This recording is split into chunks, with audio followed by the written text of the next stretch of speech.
Guys, before we kick off, I just want a quick message from our sponsor, me. Yes, that's right, my 12-month property investment mentorship program, the Accelerator, that is kicking off again. We're actually opening up and we're allowing new members to join. So please do consider jumping in. It's got the mentoring and coaching. It's got the systems and strategies for busy professionals and business owners who are looking to build a portfolio that is capable of generating sufficient passive income for them to be able to basically take their foot off the gas and ease back a little bit. Like, you might love what you do, but will you have the same energy, enthusiasm for what you do, say 5 or 10, 15 years from now? The idea is just to give you options. And so that's what the principle of the course is all about, the program. And there's also an element of accountability and networking, community and stuff like that. So guys, if that sounds of interest to you, please go to the show notes and have a look for the discovery call. And just book yourself in for a call with me to discuss the program. What's up, guys? Welcome back to another episode. And today's podcast is aimed at those of you who are listening in or watching who have endured some challenges and struggles over your life and in your career, or perhaps are still going through them. I'm actually going to be borrowing some of the content that is going to go into my upcoming book. And I haven't decided on a title yet, but a lot of the content that I'm putting down revolves around the resilience and bouncing back from difficult things that happen to you. And so the word trauma is going to come up today, and trauma will mean different things to different people. And there will be different experiences and events that seem kind of trivial compared to other types of trauma. But that doesn't diminish the impact that these kind of events and experiences can have on you. I think I can think of a couple of events and experiences in my own life that caused me trauma. And I'm going to give you an example of one that didn't, but it's going to sound like it should have. When I was 16, my brother brought me home. He was away and he brought me home a Zippo lighter. Now, for a teenager, a Zippo lighter is kind of a cool thing, even though I don't smoke and I never did smoke.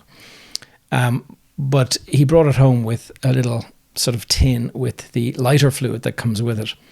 And I can remember we were all sitting in the bedroom in our house and squirting it and setting fire to it on the glass of the window. And this seemed like great fun for a teenager, experimenting with fire. Sure, what could go wrong? But I squirted it across onto the window and I set fire to it as it was squirting. And sure enough, that was a really bad idea. And what happened was the curtains caught fire. And so all of a sudden, panic mode, the curtains are on fire. Jesus, better go and open the window and throw them out. So threw the curtains out. Then when I opened the window, it kind of knocked over the lighter fluid. And next minute, the lighter fluid spilled out and there was more stuff going up on fire. So suddenly the pillow and the duvet on the bed caught fire. And so I was picking that up and I was firing it out the window, out into the front garden. And all of this was going on, in a couple of seconds. And then what happened, after we thought everything was gone out, I noticed that there was one of those plastic model aircraft kits that you could kind of glue together. I think they were called Airfix at the time. And there was an open box with all of the plastic parts and stuff. And we were in the middle of making that model. And that was now on fire. So picked that up to throw it out, but it had been on fire for a little bit longer than we realized. And the bottom fell out of the box due to the fire. And all this molten plastic basically fell down. And the melted plastic landed on my foot and basically went around my foot the way you would kind of expect something melted to kind of like stick itself to your foot. And so it was very painful, but you don't notice it because you're in the middle of something really quite dramatic, like trying to put out a fire in the room. And so when everything was all said and done, maybe 60 seconds, 90 seconds at the most had passed. But those 60 seconds, like the carpet was singed, the curtains were outside, all black. There was a duvet and a pillow out in the front garden. I wonder what the neighbours would have thought. But it was flaming in flames, like. And anyway, so the fire was out. The drama was over, or so it seemed. And I looked down at my hands. First of all, I looked down at my feet, and I could see the plastic was still attached to my foot. So I had to kind of rip that off, which was extremely painful. But then I looked down at my hands, and it was only after all the drama had kind of gone that I realized that my hands are very, very uncomfortable. Like I feel hot on my hands. And I looked down at my hands, and they were the color white as opposed to the skin color. If you look at your hands, it's kind of a skin color. These were kind of a white, like paper. And I can remember thinking, oh, that doesn't look good. And I went and I touched the skin. And as I touched it, it all kind of like basically shifted with my finger. So it was detaching, essentially. And so it was not a very pretty sight. And I can remember running into the bathroom and putting cold water and running my hands under the cold water, trying to kind of make the burning sensation go away. But the damage was done. It was really severe burns on my fingers and on my foot. And actually, there was also, because I was picking up all these flaming items, I had gotten burnt around my face as well. A light kind of a burning around my chin and my cheeks and stuff. I went off to the hospital and got treated and et cetera, et cetera. That all sounds very traumatic. And certainly at the time that it happened, it was very dramatic and scary. But I don't feel anything negative about it, insofar as I look back at that and I see myself as a stupid teenager who was playing with fire. And like basically what happens when you play with fire, like that was probably what was going to happen. And you know, it could have been a lot worse. The whole house could have gone up in flames, and the parents were not home at the time, which is the worst thing about it. And so it could have been a lot worse. But anyway, what's interesting about it is I don't feel like I was traumatized by that. But if I was, what you would call that kind of trauma is acute trauma. And acute trauma is the kind of trauma that occurs from a single incident or like a sudden loss. So you can kind of think of it like, you know, a car accident or something like that. That is like it's an instantaneous thing, and something terrible can happen in it. And that is what results from acute trauma. And the reason I say that I don't feel that particular event, even though it was dramatic and stuff like that, I don't feel trauma from it, is because trauma is not the event itself. Trauma is the after effect, and trauma is the psychological response to a distressing or a disturbing event, and it tends to overwhelm your ability to cope. And I didn't have any of that. Like I was in a lot of pain, but I didn't feel psychologically damaged or anything like that. And when you have, you know, when you're experiencing trauma in the true sense of the word, you have feelings of helplessness. It can diminish your sense of self altogether. And this is, you know, when it happens, it's, you know, you can imagine people come back from war and things like that, and they have what's known as post-traumatic stress disorder. And that is where they are psychologically damaged by it. After the Second World War, there was all these stories about people coming back and they had endured these awful kind of like bombing runs and stuff like that, where they were caught and they didn't know whether they were about to die or anything.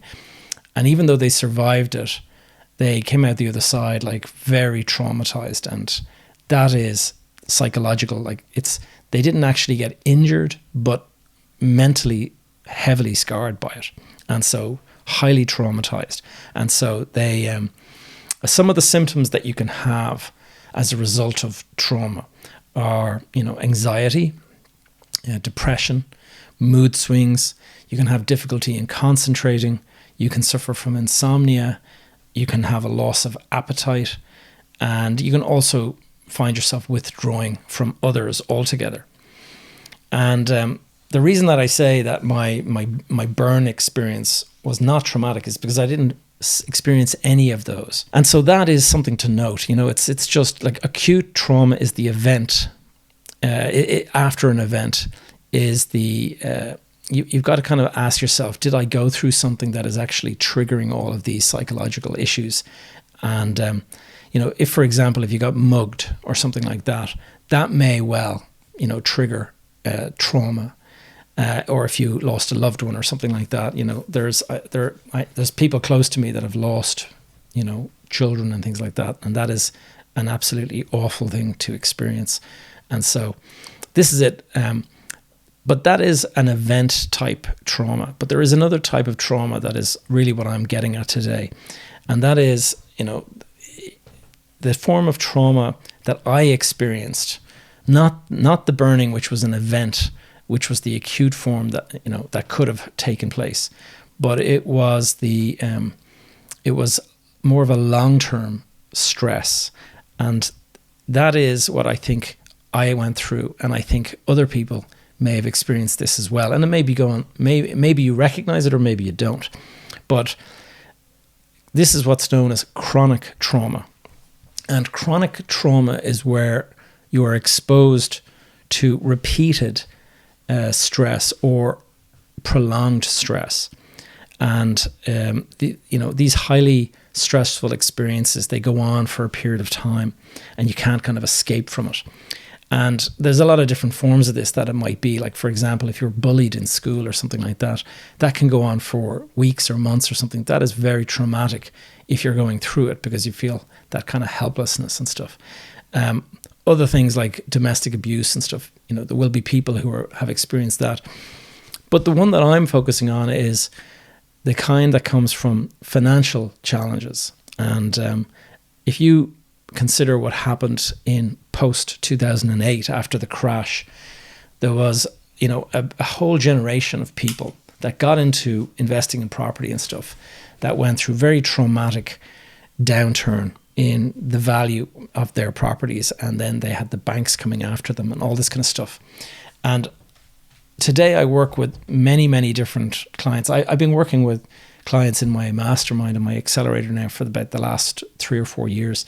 And in that period of time, I sometimes, as I'm mentoring these guys, I recognize the telltale signs of, chronic trauma. And it might be a light version of it, we'll say, but I believe it would have been triggered by this prolonged exposure to the stress that came after 2008 and that period when the bank, like we all ended up in negative equity, we ended up with banks chasing us and things like that. And I went through this myself, so I do know what I'm talking about. Like, it was brutal. And it was, in my case, it was about 6 years before I saw light at the end of the tunnel. I went through this thing. I was in really deeply negative equity, like many, many, many millions in negative equity. And it was a little bit like death by 1,000 cuts. Instead of it being one event that takes you out, every day it's just enduring another little stab here and there, and you just eventually kind of succumb. And that was what it was like. I had many, many assets. I built up this fabulous portfolio with lots and lots of commercial property that was producing nice income and stuff like that. And then that was taken from me right at the lowest point in the market. So stuff that was worth a lot of money, the bank stepped in and they pull the plug and they say, right, we're appointing a receiver, we're going to go and sell this on you. And if they had just held out another couple of years, they would have gotten fully repaid and there would have been a surplus left over. But instead, they sell it at a negative, so you end up selling it at a substantial loss. And then they basically add that debt to your net worth and say, right, you still owe us this. And that was not just one bank. I had 3 banks coming after me for that. And I went through all of that. And the worst thing about it is that you would be called into these meetings and they would be like forcing you to sell an asset or something like that. And in the process, they'd be like, it was a box ticking exercise, even though, they didn't necessarily need to have that loan repaid, but it was, filling quotas and things like that. This was their agenda. We need to clear so many properties off of the book and therefore just go out and tell everybody to go and sell. And anyway, very painful experience. And I believe that was traumatic insofar as in the psychological sense of the word, because it triggered a lot of those symptoms that I described earlier. Things like, well, depression. I did experience that for a period of time, and insomnia for sure. Like there was times when you're just kind of sitting up, staring at the ceiling, kind of wondering, can I get through this? Like, is there light at the end of the tunnel, so to speak? And also difficulty concentrating. You're trying to work on something else and it keeps on flooding back these kind of thoughts and stuff. But the worst effect, I think, of all is fear, because fear generates this self-doubt. And you might have been a confident person before, but that confidence can go out the window. And, you might have been very, very successful in what you were doing, but you got humbled when the banks pulled the plug. And that in itself is not the problem. Lots of people have bounced back from bankruptcy, but it's the fear that it might happen again that often, becomes self-fulfilling. And you end up kind of in this self-doubt, and your mind is kind of telling you that, I shouldn't get back into this because it could happen again. I might end up back in the same place. And that is effectively trauma showing its face. And it's understandable that you do not want to go through that again. And who would? You wouldn't wish it on your worst enemy. But you have to be careful that you don't voluntarily sideline yourself because of this trauma. And it often takes a number of different forms. Like you can have, number one, for example, would be a feeling that you can't go out there and take out debt because you currently have like a very poor credit rating or something like that. You might feel that you'll never be able to gather up the resources that you need to start again. And this is also very understandable because, we've moved on, it's almost 20 years at this stage. Like we're at, 16, 17 years since the crash. And that being the case, like prices have risen, cost of living has gone up by that amount, by 16 years of inflation, even if it's the lower side of it. And banks are much, much tougher today. It's not easy to go out there and borrow money, whereas it was. And then also you're at a different time in your life. And so, I had young kids, 3 young kids at the time. Now I have 5, and some of them are going into university and stuff. So you can imagine like that the cost of living and stuff like that is quite different. But the biggest one is the fear of being caught out by another crash, because so many of us were caught unsuspecting of the global financial crisis. And we just simply worry that could happen again, even though the global financial crash was, like they say, a once in 100 year kind of a thing. If you consider the last time something like that happened, it was the Great Depression, which was in 1931 or whenever it was. And so it was, certainly 90 years later or something like that. But I feel a lot of people don't give themselves credit. Like if you're beating yourself up and you have this kind of trauma, you have to give yourself some credit. Pardon the pun, credit. But don't forget that we are now all much older and wiser. And I'd like to put more emphasis on the word wiser and less emphasis on the word older. But let me ask you this, would it be fair to say, looking back at the stuff that got you into trouble back in 2007 and 8 or whatever it was, it's would it be fair to say that you were perhaps a little bit reckless at the time? That is something to consider, because I know I was very, very reckless with the types of deals that I went into. I didn't have exit strategies worked out. I didn't have, proper strategies kind of figured out. I hadn't properly risk assessed the deal and stuff. And so I'm much wiser now. Obviously, I would go through all of that. So the likelihood that I would get caught the same way is less, I would have thought. Would you make the same mistakes again? If you think about it, the stuff that you know now, all the stuff that you learnt from going through that experience, you are a much, much wiser person. And so would it be fair to say that it's unlikely that you're going to get caught making the same mistake? Are you a more cautious person? I would say yes. And so you now have this experience. And with that experience, that extra wisdom that you have, even if you could get access to the same level of funding as was so easy to get back in those days, isn't it fair to say that you would go out there with the same level of funding, you would be doing much more cautious and prudent kind of deals. You'd be risk analyzing a lot better. You'd be making sure there was multiple exits. Like, there's a lot of things that you would be doing differently. And so I think you realize that you're not the same person today that you were that got into the trouble in 2008. And so why would you assume that you would make the same reckless decisions and get yourself into that same sort of situation? I don't think the 2008 crash, had I been more, used a little bit more wisdom, had I been a little bit more cautious, I don't think I would have got anywhere near as badly caught out. What I got caught out on was just being kind of overly adventurous and going after kind of like exotic deals that seemed kind of interesting and stuff like that. And so have a think about your reluctance to take out any more debt. Like, I think we all know that, real estate and leverage go hand in hand. It's part and parcel of a real estate investor's kind of arsenal of tools and things they can do. And so if you're kind of saying, I don't want to take out any debt, and I've heard that. I've heard people saying, like, I'll never take out a loan again, and this kind of thing. And that's very absolutist kind of description of what you're going to do. If you think about it, like, if the right deal comes along, there's nothing bad about debt. It's just make sure that you're not using it in a reckless way.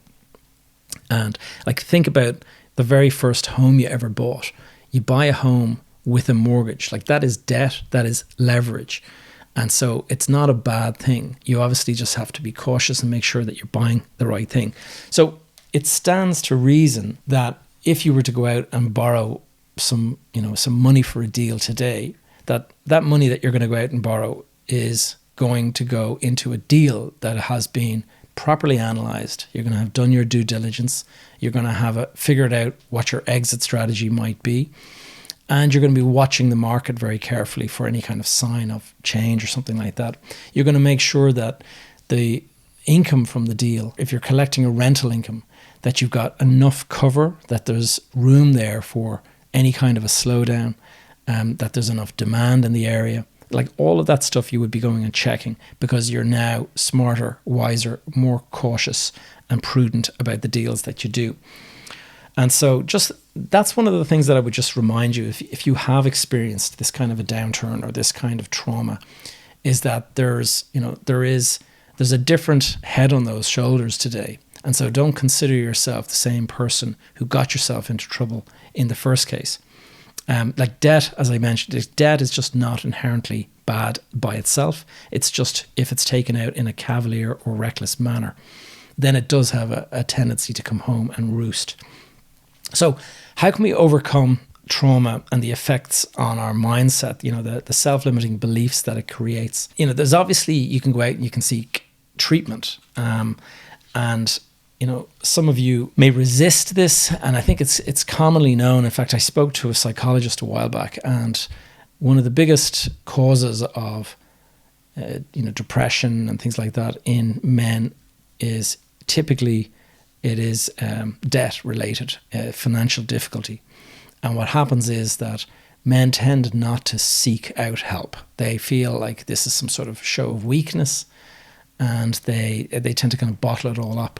And so, first of all, be aware of that. Second of all, be aware that there is therapy for this. And I know a lot of people, they kind of go, therapy? Me? I don't think so. Like, I'm strong, I'm able to get through this. And while I didn't seek therapy myself, it is no reflection on anyone who does. And frankly, I look back now and think to myself, was I just too damn stubborn to go off and seek help at the time when I was going through this? And maybe if I had done it early, I might have actually come out the other side a lot sooner and a lot wiser, and actually got back into the market sooner and actually take advantage of the low prices that were there at the time. And so you have to think about this. Maybe, seeking some sort of, therapy or something like that, maybe that's actually the right answer, instead of viewing it as some sort of weakness. Who knows?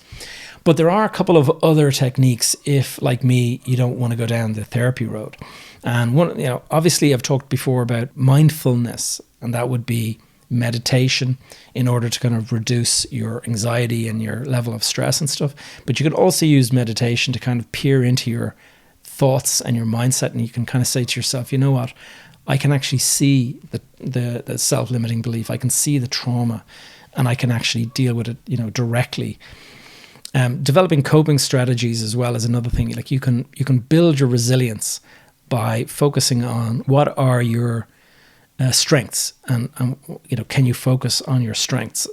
In my Accelerator, in the mentorship, I take people through various personality tests and stuff. And the idea is to find out, like, what are your strengths?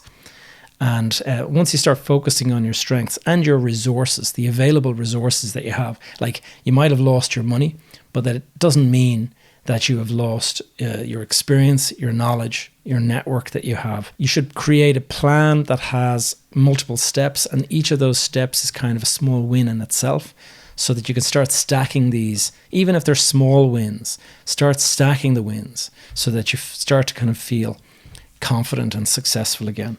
And another thing is get out there and exercise and eat healthy. That is very important.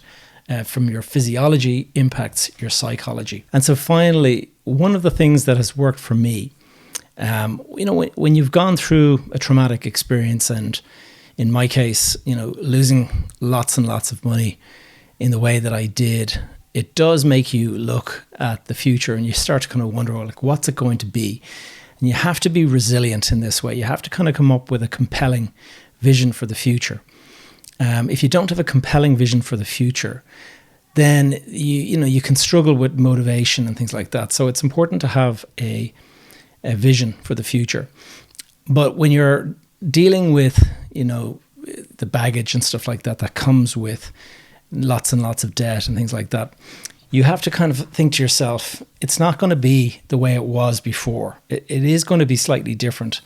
But that doesn't make it bad or make it more difficult or make it worse. One of the things to remember is that everybody loves a comeback story.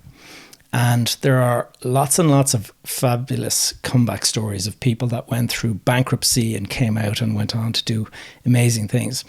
And it all sort of made sense to me recently when I read about this thing called the hero's journey. And it's a framework for storytelling that was identified by a guy called Joseph Campbell in his book, The Hero with 1,000 Faces.